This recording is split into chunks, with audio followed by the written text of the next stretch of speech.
Do you want to know exactly how I got 600,000 monthly views on Pinterest?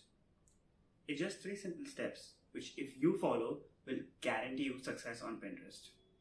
Oh, and there's a bonus tip at the end too. Greetings everyone, Rylan here, and today I'm going to teach you what I learned as a Pinterest marketer in the last year and a half. Let's go. So step 1 is to get Pinterest to understand your niche. Let's take an example to understand this better. My website, thesagemillennial.com, is where I send all my Pinterest traffic to. Now, if I upload pins in the gardening niche, or maybe I upload pins in the printer niche, Pinterest is going to get all confused. Pinterest will be like, whoa, don't confuse me. Your job is to help Pinterest understand what you do so that it can help you grow as fast as possible. So here's how you go about making your niche. Let's take a few examples so you can understand better. You're a college student in the home decor niche, or you're a one-man real estate advisor working only in Texas. You see, this is what a niche is. The minute you define what your niche is, it becomes easier for you to understand what content to create. And when you put out this content on Pinterest, Pinterest should help you meet those viewers who are interested in looking at your content. Quick note, as in more you grow, the rule of not diversifying applies less to you. The next step to be successful on Pinterest is consistency. I'm sure you've heard it a billion times, and I'm pretty sure you're going to hear it a billion times again. Consistency is the key not only to Pinterest, but any social media platform out there. You need to be consistent with Pinterest. I know when I wasn't being consistent on Pinterest, I saw huge dips in terms of traffic and impressions on my website.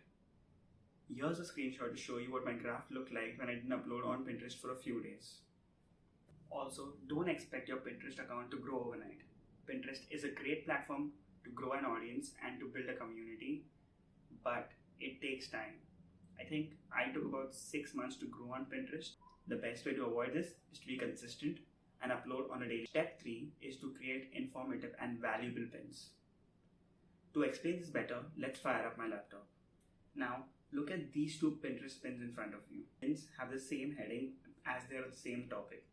The right pin includes the heading as well as the points that explain the topic, while the left pin is filled only with the heading and an image. Can you guess which pin performed better? The right one performed better by over 3,000 views. That's because the right pin provides value to the user at that very second. The left pin, on the other hand, creates curiosity in the mind of the viewer, which ensures you get clicks to your website. Both these types of pins are equally valuable when you create your Pinterest strategy, and you should have both the types of pins in your Pinterest strategy. Which one is better? Here's how you decide. The right pin is more valuable if you want your audience to comment, if you want them to follow, and if you want them to share your content. The left one is more better if you want your viewers to click on your pin and head over to your website and read the content from there. The left one creates curiosity, while the right one solves a pain point or a problem or gives some information to the viewer at that very second. For best results, I suggest you have both these types of pin in your Pinterest marketing strategy. Now let's come to the bonus tip. The bonus tip is to focus on quantity than on quality. You need to understand one thing about Pinterest. It's not like Instagram or Facebook.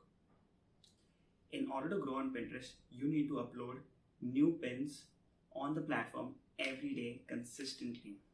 If you skip a day, nothing much might happen, but in the long term, a lot can happen.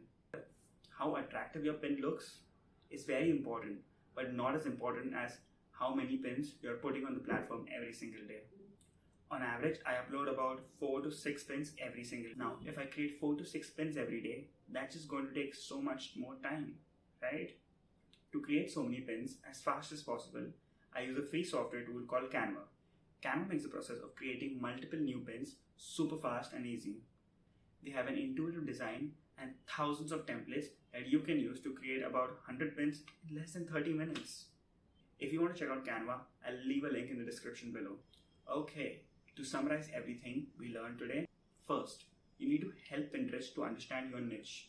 They need to understand you, and once they do that, growing on Pinterest is not so complicated. Second thing, never miss a schedule. always schedule pins, always create pins in advance using Canva, so it becomes easier for you to upload and you don't miss a schedule. The next tip you need to focus on is make your pins more informative and valuable. If they add value to the user, they start loving you. It gets shared, it gets liked, it gets followed by more people. Remember, a good Pinterest marketing strategy includes the one that creates curiosity and one that also gives you informative value at that very second. The next and final tip I have for you is to upload every single day and to upload at least 2 pins every day. That's it for this video. If you found this content helpful, please subscribe to my channel, like this video, and have a great day.